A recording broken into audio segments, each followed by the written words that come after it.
In a world where challenges can silence dreams, one boy's music dared to speak louder than his struggles and changed a whole community forever. The morning sun peeked through the windows of the small diner on the corner of Maple Street. It was still early, and the streets were quiet, but inside the diner, Claire was already moving quickly, preparing for the day. She wiped tables, refilled sugar containers, and made sure every chair was in its proper place. Her brown apron was already stained with drops of coffee and syrup from the early breakfast rush. She didn't mind. This was her daily routine, and she had learned to accept it. Even if it was far from easy, Claire was in her early 30s, with tired eyes that had seen too many sleepless nights. Her brown hair was always tied in a bun, and her hands were rough from years of work. But her smile, though small, was genuine. She didn't complain. Life had thrown her more challenges than most people her age. But she had one reason to keep going: her son Ethan. Ethan was 9 years old and had been born with cerebral palsy. He couldn't walk on his own and used a wheelchair to move around. His body didn't always do what he wanted, but his mind was bright and curious. He loved to draw, to listen to music, and to watch the world go by through the window of the diner while his mother worked. Claire brought him to the diner every day because she had no one to leave him with. Daycare wasn't an option, too expensive, and the neighbors weren't much help. So Ethan sat quietly at his usual spot near the window, surrounded by a few coloring books and his favorite stuffed toy, a worn-out lion he called Max Dodd every now and then. A regular customer would stop by and smile at Ethan or ask how he was doing. Claire appreciated those small gestures, though most people simply walked past him as if he wasn't there. Still, Ethan never complained. He seemed to understand more than most children his age.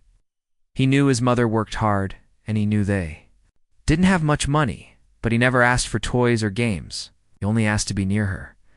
One quiet afternoon, when the diner wasn't too busy, Claire noticed something strange. Ethan was drawing again, but this time his picture looked different. It wasn't a house or a tree like he usually drew. Instead, he had sketched something that looked like a big triangle with strings. Claire looked closer. "What's that, sweetheart?" she asked, wiping her hands on her apron. Ethan looked up, his eyes shining with excitement. "It's a harp," he said softly. "A harp?" Claire was surprised. "Where did you see one of those?" Ethan pointed to the corner of the diner where an old decorative harp stood, dusty and forgotten. It had been there since before Claire started working at the diner. No one ever paid it any attention. It was more like a piece of furniture than an instrument. "I like the way it looks," Ethan said. "And I wonder what it sounds like." Claire smiled gently. "It probably doesn't work anymore," she said. "It's just for decoration." But something about the way Ethan kept looking at it stayed in her mind. That night, after closing up and cleaning the diner, she walked over to the harp. She touched the strings gently. To her surprise, a soft note rang out. The strings were a little out of tune, but the sound was still beautiful, like a whisper from another world. The next morning, she wheeled Ethan over to the harp before the diner opened. "Want to try it?" she asked. Ethan's eyes lit up. She helped him move his fingers to the strings, and slowly, carefully, he began to play. At first, the sounds were random, but then, somehow, they started to come together. A soft, simple melody formed. Claire watched in amazement.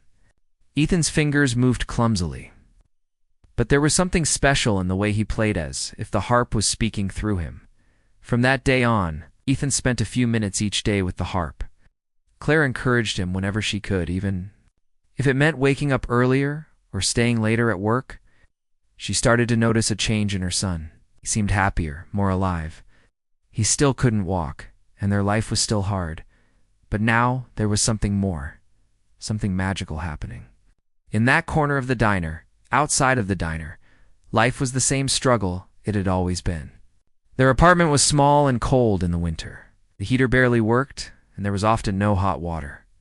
Claire worked double shifts just to pay rent and buy Ethan's medicine. Nights they had only soup and bread for dinner. But Ethan never complained. He would sit in his wheelchair, sketching harps or listening to soft music on an old radio.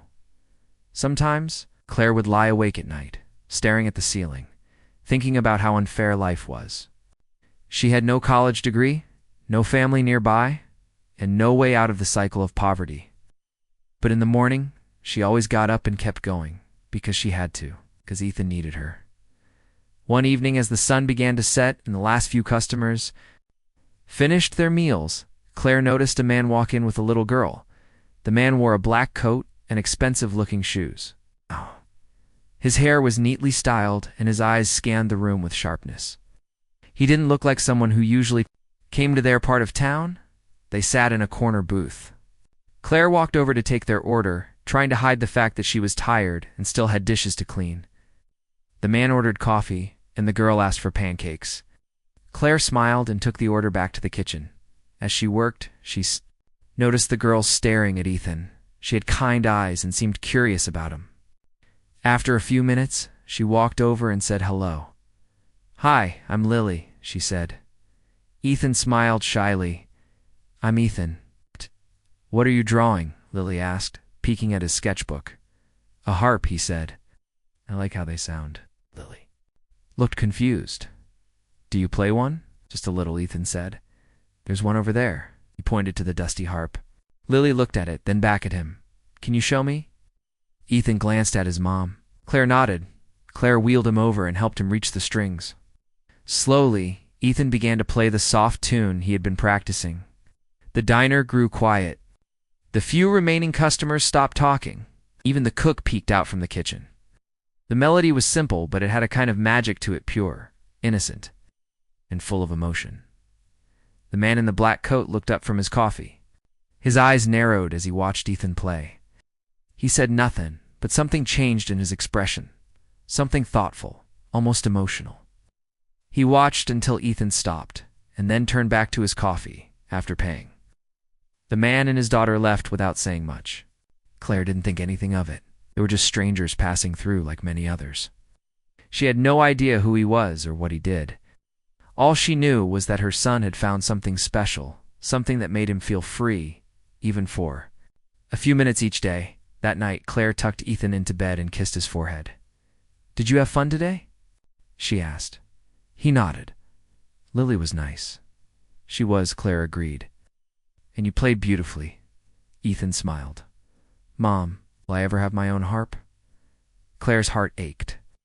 She knew the answer should be yes, but in reality, even a used harp cost more than she earned in a month. One day, she said softly, "I promise." It was a promise she didn't know how to keep, but she made it anyway. Because hope was the one thing they had left, and sometimes, hope was enough. To keep going, what Claire didn't know was that the man in the black coat, Thomas Bennett, wasn't just any customer. He was one of the richest businessmen in the state, a billionaire who had built his empire from the ground up. He rarely showed emotion, and he never went anywhere without a purpose. But that day, something had drawn him into the diner. And something about that little boy and the harp had stirred something inside him that he hadn't felt in years. It was the beginning of something neither Claire nor Ethan could have ever imagined. It had been 3 days since the man in the black coat visited the diner with his daughter. Claire had almost forgotten about him, too busy juggling long shifts and worrying about rent. Life hadn't slowed down. The bills were still piling up, and Ethan's medication was nearly finished. She was trying to find a pharmacy with a discount, but every place seemed too expensive. Still, she smiled for Ethan. She didn't want him to feel the weight she was carrying Ethan. On the other hand, hadn't stopped talking about Lily, the little girl who visited. He had drawn several pictures of her, one where she was sitting next to him while he played the harp, and another of the 3 of them, including Claire, having pancakes. His imagination was so big, and his heart was even bigger. Claire would kiss him on the head and say, "You're such a sweet boy." Even when she felt like crying inside, the next Saturday afternoon, something surprising happened. The same man came back. This time, he came alone. Claire recognized him immediately. He wore the same long coat, and his face was still serious, unreadable. He chose the same booth in the corner, and Claire, slightly nervous, walked over to take his order. "Coffee, please," he said simply. Claire nodded, gave a polite smile, and turned to leave. But before she reached the counter, he spoke again. That was your son playing the harp last time, wasn't it? She turned, surprised. Yes, that was Ethan. He's very talented, the man said. Does he take lessons? Claire almost laughed. Not out of rudeness, but because the idea seemed so far away from her life. No, sir. We can't afford lessons. He just plays around with that old harp over there. The man didn't respond immediately. He looked toward the harp in the corner, then back at her. It didn't sound like a child just playing around, he said softly. It sounded real. Claire didn't know what to say. She had always believed her son had something special inside him, something unexplainable. But it wasn't often that someone noticed. She smiled faintly. He's always been drawn to music, especially the harp. I don't know why. He listens. 2 old recordings on the radio, and then tries to copy them. What's his condition, if you don't mind me asking? The man asked. Claire hesitated. People usually didn't ask questions like that unless they were either genuinely kind or incredibly nosy. But something about his tone was different. He sounded genuinely curious, maybe even thoughtful. He was born with cerebral palsy, she said. It affects his muscles, coordination, speech sometimes too. But his mind is sharp, and his heart, well, it's even sharper. The man nodded slowly, taking in every word. What's his name again? Ethan? I'm Thomas, he said, offering his hand. She shook it, his grip firm but respectful. There was something strange in the way he looked at her, not pity, but interest, like he was trying to solve a puzzle. For the next hour, Thomas stayed at the booth, sipping his coffee slowly and watching Ethan from afar. Ethan didn't notice. He was too busy sketching another harp in his notebook, humming softly to himself. Claire continued her work, but her mind kept drifting back to the man in the booth. That evening, after the diner closed, Claire sat with Ethan in their tiny living room. The heater made strange clicking sounds, and their dinner was just canned. Soup again, but Ethan didn't complain. He was showing her his newest drawing this time. It was a stage with bright lights and a crowd of people watching him play the harp. Do you think I could really do that one day? He asked. Claire kissed his cheek. Yes, I do. Meanwhile, Thomas Bennett sat alone in his penthouse apartment, staring out at the city skyline. The view was beautiful but cold, like everything else in his life. He had money, success, and power, but none of those things filled the quiet that echoed through his home. Since his wife had passed away 4 years ago, he had shut off a part of himself. He went through each day with purpose, but without feeling. He worked, made deals, earned more money than he could ever spend, but something inside him remained. Hollow, his daughter Lily had tried to bring him out of it. She was only 8, full of life and energy, but he often didn't know how to connect with her. He loved her deeply, but didn't know how to show it. Most days, she stayed with her nanny while he worked. Their conversations were short, and their time together was even shorter. That one visit to the diner had changed something. Seeing Ethan, hearing that music, it touched a place in him he hadn't felt in years. The next morning, Thomas asked his driver to take him back to the diner. Not to eat. He didn't know why exactly. Just wanted to watch again. Something about that boy and his mother kept pulling him back. This time he sat quietly at the counter instead of the booth. Claire greeted him again, surprised too. See him back so soon? You're becoming a regular, she said with a soft smile. I guess I am, he replied. He didn't talk much that day, but he stayed longer. He watched as Claire balanced trays, served coffee, joked with the cook, and helped Ethan move from his wheelchair to the harp. He noticed how carefully she wiped Ethan's hands before he played, how she always stood nearby in case he needed her. There was a gentleness in her that couldn't be taught. Ethan played a new tune that day, something he had heard on the radio the night before. It was still a bit shaky, but the melody was beautiful. Thomas closed his eyes for a moment and listened. He didn't know the name of the piece, but it brought back memories his wife sitting by the fireplace, humming while Lily played with blocks on the carpet. He hadn't thought about that moment in years. That night, he couldn't sleep.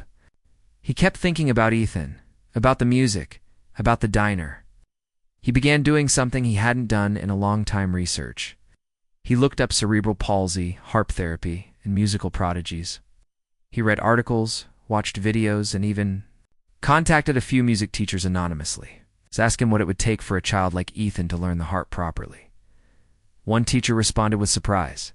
"If what you're saying is true," she wrote, "this child doesn't just need lessons. He needs a real harp, medical support, and possibly a mentor. Children like that don't come around often." Thomas stared at the email for a long time. The next week, he visited the diner 3 times. Next time, he stayed longer. Claire grew more curious. Why would a man like him keep coming back? He didn't talk much, didn't eat more than a coffee or sandwich, and seemed to spend most of his time watching Ethan. One afternoon, as Claire refilled his cup, she finally asked, "Can I ask what brings you back here so often?" Thomas looked at her seriously, then said, "Your son." She froze. "What about him?" "He's remarkable," Thomas said. "And so are you." Claire didn't know how to respond. She was used to compliments about her hard work, but not about herself. As a person, she felt her face warm. "I'm not sure what you mean," she said. "I've seen many people in my life," Thomas replied. "Rich, talented, famous. But rarely do I see the kind of strength you show every day." Claire looked away, unsure of what to say. He continued, "I lost my wife a few years ago. Since then I've just existed. Seeing your son play, seeing you fight for him, it woke something up in me." Now Claire really didn't know what to say. No one had ever said anything like that to her before. Thomas left a few minutes later, but not before asking, "Would you mind if I spoke too?" "Ethan, next time I come?" Claire hesitated, then nodded. He'd like that. That night, she told Ethan about the man named Thomas. Ethan smiled. "He seems kind, and he listens when I play," yes, Claire said, brushing hair from his forehead. "He does." Neither of them knew it yet, but their lives were about to change in ways they couldn't even imagine. Because Thomas Bennett, the billionaire who never used to feel anything anymore, had just started feeling something real again. And it all began with a boy, a harp, and a mother's quiet strength. It was a bright and windy morning when Thomas returned to the diner once again. This time he came not just as a quiet customer, but with something in his heart that had been missing for a long time purpose. He was carrying a small box under his arm, wrapped in gold paper. Claire noticed him immediately and gave him her usual kind smile. But now there was also a spark of curiosity in her eyes. "Good morning," she said as he took his seat near the window. "Morning, Thomas," replied. He looked around. "Is Ethan here today?" Claire nodded. "He's in the back finishing his sketch." "I was wondering," Thomas said carefully, "if I could talk to him for a few minutes. It's just me and him, if that's okay." Claire paused. For a moment, she was protective of her son. He was her whole world, but something about Thomas's tone, the gentle way he asked, made her feel it was safe. "All right," she said. "I'll bring him out."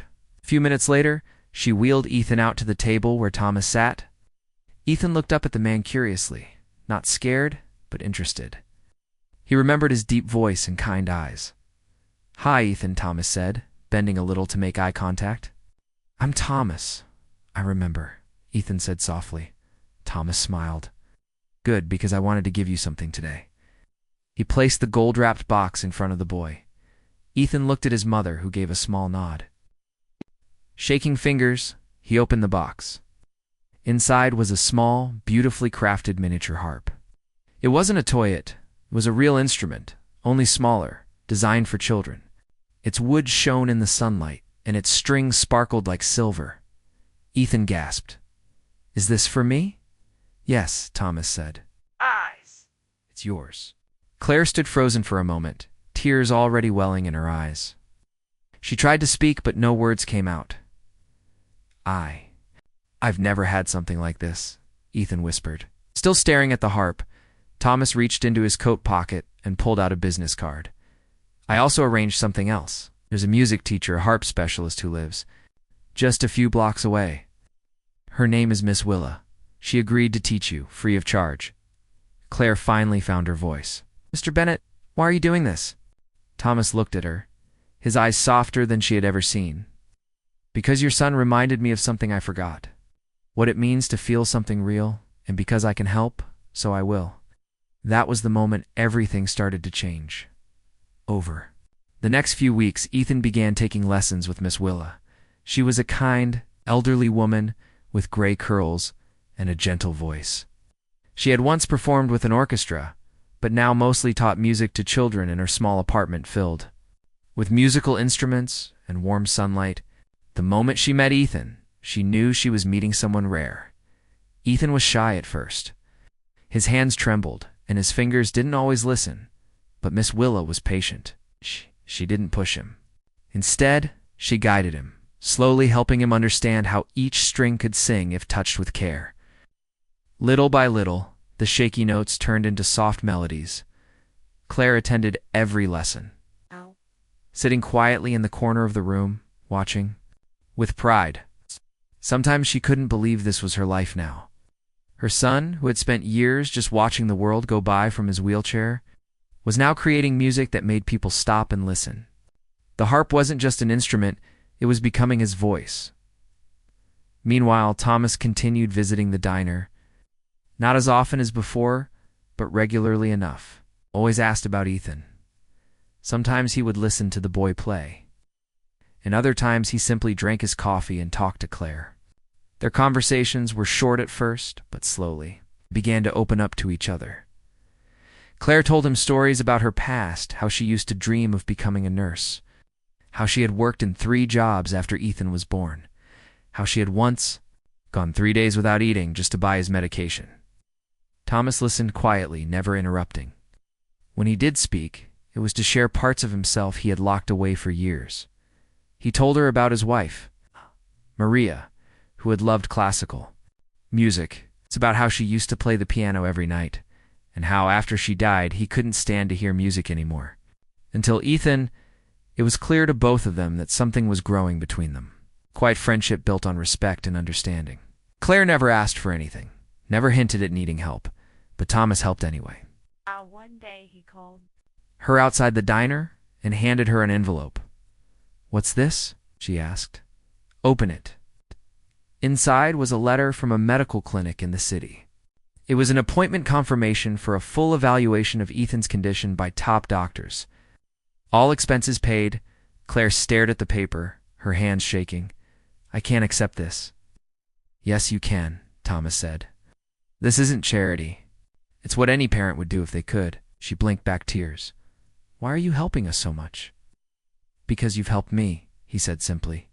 The appointment was scheduled for the following week. Claire took time off from the diner, and together, she and Ethan went to the city. The hospital was huge and full of people, but the staff was kind. Ethan went through tests, scans, and evaluations. The doctors were impressed by his intelligence and emotional maturity. At the end of the visit, a neurologist sat down with Claire and gave her news she never expected to hear. "Your son's condition is challenging," the doctor said gently, "but it's not hopeless. With therapy, some newer treatments, and assistive technology, Ethan could gain more independence than you ever imagined. Maybe even walk short distances with the right support." Claire's hands flew to her mouth. "Are you serious?" The doctor nodded. "I've seen it before. But it takes time, and it's expensive. If we begin now, there's real potential." Claire left the hospital that day feeling like she had wings. She couldn't stop smiling. She squeezed Ethan's hand and whispered, "Everything is going to change, sweetheart. Everything." When they returned to the diner, Thomas was already waiting. Claire didn't say anything. She just walked up to him and hugged him tightly. It was the first time. He hugged her back without hesitation. From that point forward, things moved quickly. Thomas offered to cover Ethan's treatment and therapy. Claire protested at first, but he reminded her gently that it wasn't pity, it was love. It's not just for Ethan, but maybe for her too. Ethan continued his lessons and even began playing small songs for the regular customers at the diner. People would stop to listen, often leaving tips in his little donation box. One woman recorded a video of him and posted it online. Within days, it went viral. Comments poured and thousands of people touched by the sight of a young boy in a wheelchair playing the harp like an angel. Suddenly, the small diner became a local landmark. People traveled from nearby towns just to see Ethan perform. Musicians offered to collaborate. A local charity reached out and offered to organize a concert for Ethan and raise funds for children with disabilities. Claire was overwhelmed, but happy. For the first time in her life, good things were happening not because she begged for them, but because her son was being seen for who he truly was. One evening, after everyone had left and the diner lights were low, Ethan sat at the harp, practicing a new tune. Claire stood behind the counter, watching. Thomas walked in quietly and stood beside her. "He's amazing," Thomas whispered. "He really is," she replied. "I've been thinking," he said slowly. "What if we bought a bigger space, a music center? One where kids like Ethan can learn and grow with teachers and instruments and support?" Claire turned to him, surprised. "I want to build it in Maria's name," he said. "She would have loved that." Claire didn't speak for a moment. Then with tears in her eyes, she nodded. "Let's do it." Ethan finished the tune and looked at them with a wide smile. "Did you like it?" "You loved it," Claire said. "You sounded like magic," Thomas added. The boy laughed softly and hugged his harp, and in that quiet diner, where a dusty old instrument once sat ignored in the corner, music had brought 3 souls together: a mother, a child, and a man who had once forgotten how to feel. Now, none of them would ever be the same again. Months passed since Thomas's offer to help build the music center. What started as a simple idea quickly grew into a real plan. Claire and Thomas worked together, meeting with architects, city officials, and teachers. Claire often thought how strange and wonderful life had become. From a struggling single mother, barely managing to pay rent, she was now part of something big, a dream to create a place where children like Ethan could find hope and strength through music. The music center wasn't just about lessons. It was meant to be a sanctuary, a safe place for kids with disabilities, for parents feeling alone, and for anyone who believed in the healing power of music. Thomas wanted it to be named Maria's House, after his late wife, whose love of music had inspired everything. Claire was amazed at how many people volunteered to help. Musicians, doctors, therapists, teachers, and even neighbors came forward. They all believed in Ethan's story, in the power of a boy's harp to change a community. Slowly, the old warehouse near the city's edge was transformed. The outside walls were painted bright colors. Inside, there were rooms filled with instruments, quiet spaces for therapy, and a small stage for performances. Ethan was the center's heart. Every day he visited for lessons, therapy, or just to practice. The doctors said he was improving. His muscles grew stronger, and he learned new ways to move his wheelchair more easily. And sometimes he even tried standing with support, smiling proudly when he managed a few steps. Claire's days were full, but joyful. She had stopped working long hours at the diner, focusing instead on helping the center grow and supporting Ethan. She and Thomas had grown closer too. Their friendship deepened into something more tender, though they didn't rush. Small moments like sharing coffee or watching Ethan play, it clear they cared for each other deeply. One chilly autumn morning, Claire arrived at Maria's house to find a group of children already inside. Some were in wheelchairs, others had walkers, and a few didn't speak. All of them looked around with wide eyes, discovering instruments and toys specially designed to meet their needs. Miss Willow was there too, leading a small group in a sing-along.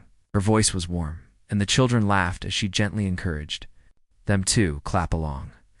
Ethan was near the harp, showing a shy girl how to pluck a string. Claire felt tears prick her eyes. This was everything she had hoped. 4 children smiling, music filling the air, and a place where no one felt different or alone. Thomas arrived shortly after, carrying a basket filled with warm pastries. He smiled when he saw the joy around him. "It's amazing what love can build," he said softly. Claire nodded. "It's more than a building. It's a family." The months that followed were full of milestones. Maria's house held its first big concert, showcasing the talents of children and their teachers. The whole city came out to support them. Ethan played his harp in front of hundreds of people, his music flowing clear and bright. When he finished, the crowd erupted in applause. Claire and Thomas held hands, tears shining in their eyes. But life wasn't without challenges. Sometimes Ethan grew frustrated. His body still didn't always cooperate, and he had bad days when the pain was too much. Claire stayed by his side, comforting him with quiet words and warm hugs. Thomas helped too, learning how to care for a child with special needs in ways he never imagined. One afternoon, after a particularly difficult therapy session, Ethan sat by the window looking sad. Claire sat next to him. "Why is it so hard sometimes?" Ethan asked softly. Claire took his small hand. "Because your body is different, but your heart is strong. We just have to keep trying no matter what." Ethan nodded, wiping a tear away. "I want to get better. I want to play on big stages," Claire promised. Thomas overheard the conversation and joined them, "and I'll be there to help every step of the way." Together, they faced every obstacle. Oh, the bond between the three grew stronger, like an unbreakable chain of love and hope. One day, Thomas surprised Claire with tickets to a famous orchestra concert. He wanted her and Ethan to experience the music that had once been Maria's passion. At the concert hall, Ethan sat wide-eyed, listening to the rich sound of violins, cellos, and flutes weaving together like magic. After the show, Thomas arranged for Ethan to meet the conductor, who praised the boy's talent and encouraged him to keep dreaming. On the way home, Ethan smiled brightly. "That was beautiful. I want to be like them." Claire smiled back. "You already are." The success of Maria's house attracted attention from all over. Media came to cover Ethan's story. Donations poured in, allowing the center to expand. Soon, there were plans for outreach programs in other cities, helping more families who felt lost. Through it all, Claire never forgot the hard days, the nights alone with worry, the moments of doubt. But now, those days felt smaller, like shadows. Behind the bright light of what they had built, one evening, as the sun set in soft oranges and pinks, Claire and Thomas sat on the porch of the center, watching Ethan play his harp in the garden. The music floated through the air, calm and full of promise. Thomas took Claire's hand in his. "I never thought I could feel this happy again." Claire squeezed his hand. "Neither did I." They smiled, knowing their journey was far from over, but that together they could face anything. And as Ethan's music danced on the breeze, it carried a message for everyone. No matter the struggle, love and hope could create miracles. The years that followed brought many changes, and through them all, Ethan's life blossomed in ways no one had expected. The music center, Maria's house, had become a beacon of hope, not only for Ethan and Claire, but for the entire community. Children who once felt invisible now had a place to shine, and families who thought they were alone found friends and support. This place, born from kindness and courage, grew beyond anyone's dreams. Ethan was no longer just a shy boy with a small harp. He had grown taller, stronger, and his music had grown richer and more confident. His fingers moved skillfully across the strings, creating melodies that touched everyone's hearts. The hours spent with Miss Willa, his teachers and therapists, had shaped him into a young musician full of passion and promise. Despite the progress, life was never easy. Ethan still faced challenges. His body was not like other children's, and some days were hard. Sometimes his muscles ached, or he felt tired and frustrated. But now, he understood that these feelings didn't stop him. They were part of his journey, a journey filled with ups and downs, but one that he walked with courage. Claire watched her son with pride and awe. She remembered the early days, the fear, the loneliness, the endless struggle to keep going. Now, she saw a young man who refused to be defined by his disability. Instead, he chose to be defined by his strength, his music, and his heart. She often thought about how Thomas had helped them, how his kindness had opened doors they never imagined possible. Thomas and Claire's relationship had deepened into love. They had built a life together around their shared dream. Thomas was no longer just a distant benefactor or a quiet friend. He was a partner, a father figure to Ethan, and a steady presence in their lives. Together, they faced every challenge, celebrated every success, and dreamed bigger than ever. One day, Maria's House received an invitation to participate in a national music competition for young musicians with disabilities. It was a chance to showcase Ethan's talent on a much larger stage and to bring attention to the power of music in healing and empowering. The news spread quickly through the community, and everyone became excited and hopeful. Ethan was nervous, but determined. He practiced harder than ever before, spending long hours refining his pieces, perfecting every note. Miss Willa encouraged him gently, reminding him to play with his heart, not just his hands. Claire and Thomas supported him at every step, offering love, encouragement, and steady belief. The day of the competition arrived. The auditorium was huge, filled with lights, cameras, and hundreds of people from all over the country. Ethan sat, backstage, clutching his harp and feeling his heart pound in his chest. Claire held his hand tightly, whispering words of encouragement. Thomas stood nearby, calm but proud, when it was his turn. Ethan walked onto the stage in his wheelchair, facing the bright lights and the expectant audience. He took a deep breath and began to play. The music flowed from his fingers like a river, soft, strong, and full of emotion. The audience was silent, captivated by the boy who played as if telling his own story through every string. When the last note faded, the crowd erupted in applause. Ethan smiled shyly, his eyes sparkling with joy and relief. That moment was not just a victory for him, but a victory for every child who had ever been told he couldn't achieve their dreams. Ethan didn't win the competition that day, but that didn't matter. What mattered was the impact he had made. Judges praised his talent and courage, and media stories spread his music and his message across the country. Invitations came for concerts, workshops, and interviews. Ethan's story inspired people far beyond the small city where it had all begun. Back at Maria's house, life continued with its beautiful rhythm. New programs started, including art, therapy, dance classes, and technology workshops designed for accessibility. The center grew into a community hub, a place where people came not just to learn music, but to find friendship and hope. Claire often thought about the journey from that first day when she met Thomas in the diner. She remembered the fear and uncertainty, but also the unexpected kindness that had changed everything. She realized that life's hardest moments often led to its greatest blessings. Thomas and Claire married in a small, joyful ceremony surrounded by friends, family, and the children. From the center, Ethan played the harp as they exchanged vows, his music filling the room with love and hope. It was a celebration of family, resilience, and the power of kindness.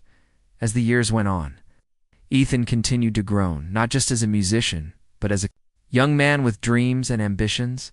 He spoke at schools, sharing his story to inspire others. He dreamed of composing his own music, creating pieces that told stories of courage and joy. Claire and Thomas supported him fully. They believed in his potential and in the power of every dream, no matter how big or small. One quiet evening, years after the center opened, Claire sat on the porch of Maria's house, watching the sunset paint the sky with colors of gold and pink. Ethan was nearby, playing a new melody on his harp. Thomas joined her, and together they listened to the music that had become the soundtrack of their lives. Claire smiled, feeling a deep peace. Their journey had been full of challenges, but it had also been full of love, hope, and miracles. They had built more than a music center. They had built a family, a community, and a legacy of courage.